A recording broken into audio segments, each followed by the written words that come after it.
You've discovered that the contact springs on your Henry are broken. Today we're going to fit new ones. To access this part, you need to undo the 4 outer screws on the underside of the Henry motor unit. Underneath the rewind, you'll see where your springs are broken. You now need to undo the 3 screws that hold the cover on the rewind.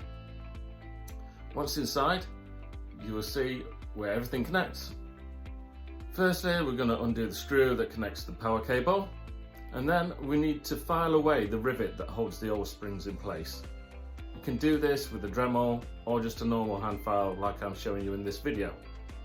It's worth pointing out at this point that the genuine contact kit includes the spacers that fit inside these holes. The compatible one doesn't.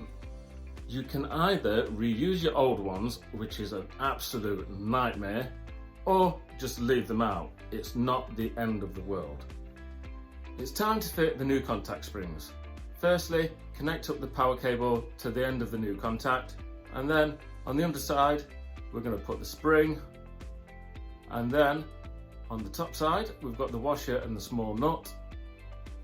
Now this is going to be held in place with a pair of long nose pliers whilst you use your screwdriver to tighten up the other side.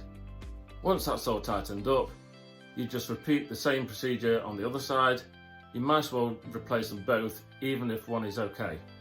Once you've done both sides, we just need to put it all back together. The rewind part has a small mark on each part, which is like a triangle shape.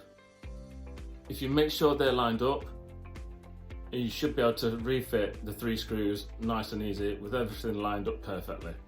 And that's it, another repair complete. There's other repair videos on my channel, and like all of them, if you have any questions at all, just drop them on the comments and I'll try and get back to you as soon as I can. If you need any of the parts, obviously go to henrybags.co.uk.